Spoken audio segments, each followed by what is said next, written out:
Okay, surgery has got several topics and units which are very essential for easy acquisition or maybe patient care. So today we're going to check on one of the topics, head injury.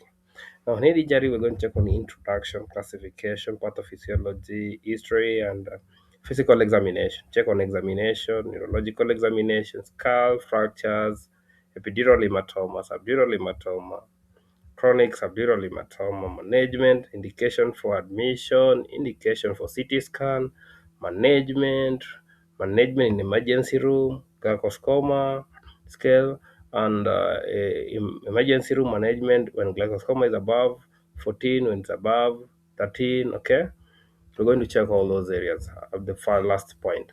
I want to be a bit quick. So first of all, head injury. Head injury is the leading cause of death and disability in our local hospital facilities. People come from road traffic accident, from assault. Realize somebody is bleeding from the head. Sometimes the scalp or the skin, the facial skin is peeled off. We have the gloving injury. So the leading cause of death, and it can also result in disability. This is because the central nervous system is actually within the head, okay? The brain itself, which control most of the motor aspect and the sensory aspect as well. So road traffic accident, the commonest cause. And then when talk about the ratio male to female factor, male are twice female, okay, 2 to 1. So for the same degree of head trauma, women tend to have poorer prognosis. So if you are riding on a motorbike, then both of you are encountering accident or engaged in any accident, the women tend to have poorer prognosis. Okay, so injury of head include things to do the brain injury, skull fracture, and scalp injury. Brain, the central nervous system, content of the head, which actually is located within the skull. The skull is the bony, the bony part of the head that actually is divided into five lobes. They are the parietal, the frontal, the occipital. Talk about the scalp injury. Okay, now the outer skin, which actually the hair grows there, that is also considered. So we're going to check on that. So, based on the level of glycoscoma scale, you know that glycoscoma scale just it's just a scale that's used to gauge on, I mean, the severity of injury, of head injury, or severity of the patient's condition. So, in terms of the eye opening, the motor skills, okay, and even yeah, sound, response to sound, all that. So, severe head injury, the glucoscoma scale will be below 8, GCS of 8, and they'll have loss of conscious up to more than 24 hours.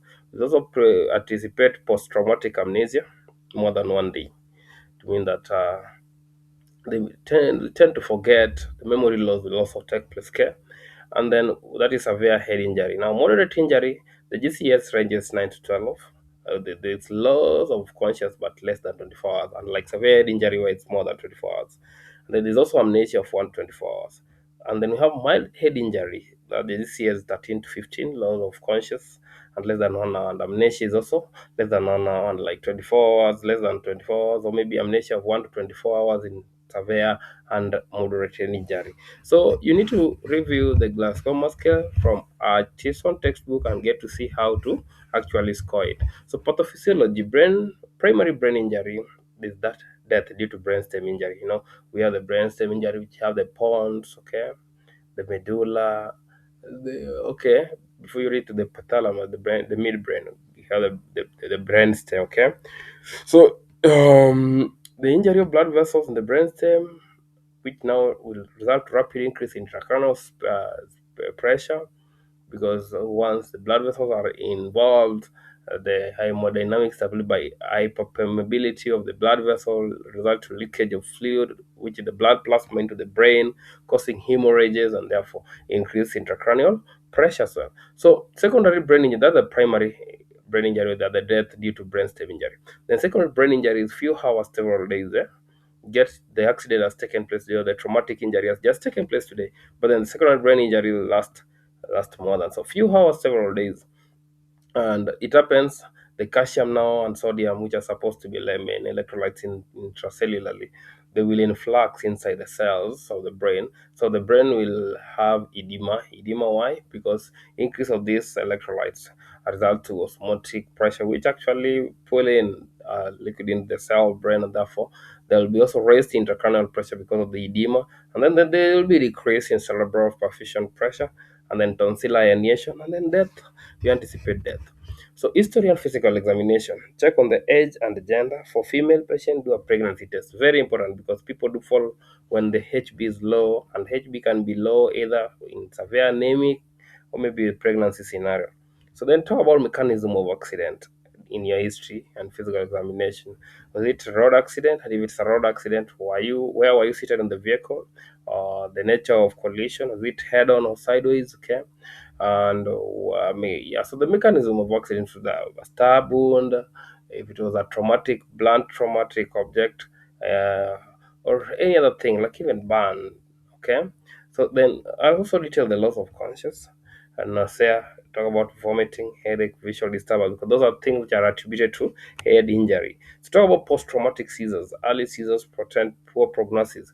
So post-traumatic seizures, when there's early seizures, like somebody has just encountered accident, then after the event, there is that conversion period, episode of conversion. That one always give a demarcation of poor prognosis. Talk about comorbidities like diabetes mellitus, which also will interfere with the general well-being of that patient because now the healing of the wound, okay, yeah, and also managing now the DM it on its own. Like now you have to do RBS, okay, fasting blood sugars, and you get to determine which one is which. And then talk about hypertension, HTN, okay, talk about hypertension, and then if at all this comorbidity, you have to review on the medication. How long has the patient been known to have these conditions, or the state before the accident, if the pressure was actually managed well, the M. So that at least, if at all, that can also bring in other medical conditions which are as well supposed to be treated. Examination, vital signs, very key. For hypertensive patient, you have to do blood pressure and all that. Check on the bradycardia. Bradycardia, the tendency of the heart to slowly beat. Okay, irregular respirations, caching reflex. Caching reflex is now when we have this, we have hypotension, that is drop in blood pressure. The heart beats slowly, that is bradycardia, and then you have irregular respiration, like the breathing is also not that consistent. That is now caching reflex. So talk about medullary injury, pontine injury. Okay, pontine injury is all around the injuries on the brainstem. Pyrexia, that is increase in temperature, inspection and palpation of the head can also help you to rule in hematoma, subdural hematoma, and even the scalp injury. You get to know if you, yeah, okay. So signs of skull-based injury, you realize you have otorrhea. Otorrhea just either bleeding from the ears or discharge from the ears. Okay, rhinorrhea, just discharge from the nose, can be blood, can be any fluid. We have hemotympanum, okay, periorbital ecchymosis. Those are just, yeah, blood clots which are actually very less, but at least you can see them in your eyes. You see there is that hyperventilation with orbital ecchymosis, like the blood, the high tend to be red. Okay, the sclera becomes red. Okay, and even the orbital region, the orbit, the periorbit region, the highs also have the vasculature which are actually intense in color, like erythema or something. So mastoid ecchymosis, also check on that if the region around the ears. Facial nerve palsy can also be indicated. Check on how the muscles and their strength. The facial nerve palsy can also be indicated by the ability of the head to be stabilized. Okay, facial fractures, neck rigidity. Never check for neck rigidity in a patient on whom you have not confirmed an intact cervical spine. Because when you go into that, maybe the cervical spine is not even actually intact because of the traumatic injury. So when you do the neck rigidity test, you'll end up detaching it completely and worsening the scenario, maybe causing the death. Signs of spine trauma, like palpate for cranial vertebral junction, sacrum, is also important. So we have neurological examination, level of conscious, baseline GCS before intubation. Baseline GCS before intubation, deterioration of more than 2 GCS, that one indicates for intubation. Cranial nerve, check on them. Motor examination, sensory examination, those are very important. And if it guarantees repeat of CT scan, you do it. So skull fracture, we have like around 8 classification of skull fractures. We have the linear one, the straight line, diastatic, which That is to mean that the fracture is along suture lines, very high kinetic energy, bad outcome, of course. We have growing fractures like break in a bone, dural tear. So the brain pulsates with impulse from the heart, progressively pushing the fracture fragment away, and therefore you realize that the part of the brain are now popping out. So that is called growing skull fractures. And then you have ping pong. Ping pong is just a tennis ball impact on a child's head. Skull base, depressed, compound comminuted crash. Those are also important things. So a skull base, injury at the base, depressed. Then we have compound comminuted, the one that actually the skull has fractured and then the pieces are compressed. Okay, then can talk about crash. Okay, so let's talk about epidural hematoma because these are the classification of brain injury. Epidural hematoma, okay, hematoma we get it from a clot after hemorrhage, like bleeding. Okay, 1% of head trauma admissions from epidural hematoma, and they are mainly young adults and older children. Okay, also we'll have brief loss of consciousness, like we have the lucid interval. Then you talk about sudden neurological deterioration and its lateral fixed dilated pupil. And I talk about the Canoan phenomenon, focal finding ipsilateral to the EDH. So this ipsilateral massive bleeding in one hemisphere, the brain pushes the brain to the contralateral side. So, and then the brain is now compressed at the free edge of the tentorium. You realize that the pyramidal fibers decussating on the medulla are affected as well. So, Canon phenomenon, or Canohan phenomenon, that ipsilateral, I mean, there's some focal finding ipsilateral to the epidural hematoma, like the same place but opposite to the epidural on the other side. So these findings are like massive bleeding in one hemisphere on the brain pushes the brain to the contralateral side because of the pressure. And then the brain is now compressed at a free edge of the tentorium. So if you check on the CT, you realize that the compression happened on the one free edge of the tentorium.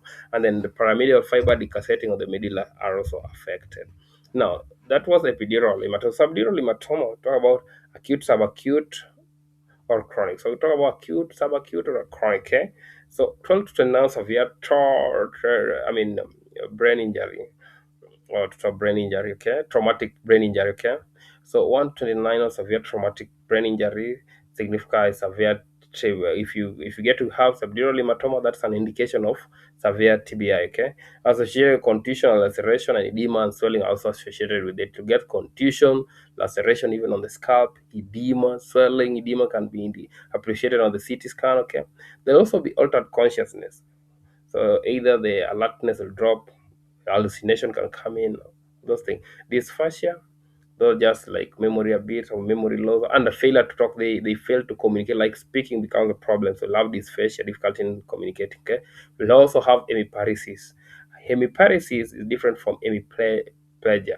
Hemiplegia is a complete set where the one side, be it level right, it's completely malfunction, just like a poor prognosis of hemiparesis. Hemiparesis can be the left side limb, the lower and the upper limb malfunction, not able to move or work. It's like a straw paralyzing on one side of the limbs, okay? But now hemiplegia, the entire area, be it your eyes, be it your nose on that side, okay? And then also there will be seen indication, this is subdural hematoma I'm discussing. There will also be signs of raised CCP, and they also have surgery indication.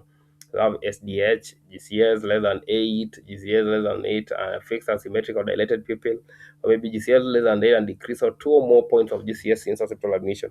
So mortality is 40 to 60%, mainly in the elderly. 50% of HO head injury, other risks like alcohol abuse come in, Shiza, coagulopathy, and coagulant treatment also come into play. Primary survey at here. We do the primary survey. Okay, you know the protocol, the ABCD and all that. And then visual inspection of the cranium, basal skull fracture. We also check on them. I show the indicator of basal skull fracture. We talk about the rare, rhino and all that. So they also have fracture, facial fracture like Lefort fractures and the etc. Indication for admission. Why do we need to do this? When there's depressed or decreased loss of conscious, focal neurological deficit, okay, penetrating skull injuries, post-traumatic seizures, basal skull fracture, suspected child abuse, domestic violence, and street families. All these ones are key indication for admission. Now, indication for CT scan is yes less than 14 warrants a CT scan. Now, responsiveness warrant a CT scan. Focal deficit, the same. Amnesia for injury, the person forgets, doesn't remember anything. Same. Deteriorating neurostatus, like was very well, but now the condition is catching up with the patient and the neurostatus is becoming worse. That one's also warranting CT scan. Signs of calvarial or basal skull fracture also indicating of a CT scan. So management first, we need to elevate the head of the patient to reduce the cranial pressure and also head in a smooth hemodynamic flow state. Okay, the headness of body should be 30 to 45. We try to manage, and then neuro checks like after every 2 hour check. The nil per oral till alert, then clear liquid, then advanced as tolerant. Then isotonic IV fluid we transfuse, but we also transfuse with normal saline, and we infuse 20 ml equivalent of sodium chloride. That one, I mean potassium chloride. That one just to enable, I mean, I to stabilize away from hypokalemia. Okay, analgesics also important for pain, seizures prophylaxis, antiemetic, phenothiazine, and ondansetron for vomiting. Okay. Now, neurosurgical exams in trauma, visual inspection, basal skull fracture, periorbital edema, cranial cervical auscultation, carotid breaths, and globe of the eye are very key thing. So, GCS of 9 to 13, we do nil for oral in case surgical intervention is needed, but then we repeat CT scan if deteriorating further. ICU admission if hypoxic, and if hypoxic means that the oxygen saturation is dropping, and if there's need for ventilation. Then emergency room management, that is now GCS, which is greater than 14, just monitor the alertness of the body, neurocheck, just what we had said initially, and antiemetic. When do we do intubation and hyperventilation? Depressed GCS less than 8 indicates intubation. Failure to protect airway, we do that. Need for hyperventilation, we do intubation. Severe maxillofacial trauma, like patency of airway tenose, or need for paralysis. Do paralysis we now want to do some nitrate oxide, those localized anesthesia. We also use intubation. Okay, hyperventilation, prophylactic hyperventilation like saturation carbon dioxide less than 25 milligram indicates for hyperventilation. So we need ICU in such a case. Tempering measure of patient with signs of transtentorial herniation also. Avoid in first 24 hours after traumatic brain injury when CBF is dangerously low. Okay, and then keep the carbon dioxide at 30 to 35. I know that one definitely. You don't need anything to do with metabolic alkalosis. Okay. Mannitol indication. Why do we give mannitol? These are osmotic diuretics. So we give it evidence of intracranial hypertension, evidence of mass effect, sudden like functional neurological derangement, or degeneration. Okay, evidence of transcranial hypertension, sudden deterioration prior to CT. After CT, the lesion that is associated with race is identified. After CT, for on going to or to assess salvageability of patient with no BS function. Check for return of BS reflexes. Cushing also give PPI, DVT prophylaxis, thromboembolic, deterrent, stalking, check on the when you have Cushing also give PPI, that is proton pump inhibitors like omeprazole. DVT prophylaxis, we can give heparin, we can give even oral ones like rivaroxaban. Okay, nutritional requirement like caloric intake. Number one cause of death is starvation, so balance on the food. Thromboembolic deterrent stalking also, that can help when there is possibility of thromboembolism or acute thromboembolism. Okay, so that is that. And you can create account with medical students and get several such videos. Have a nice night.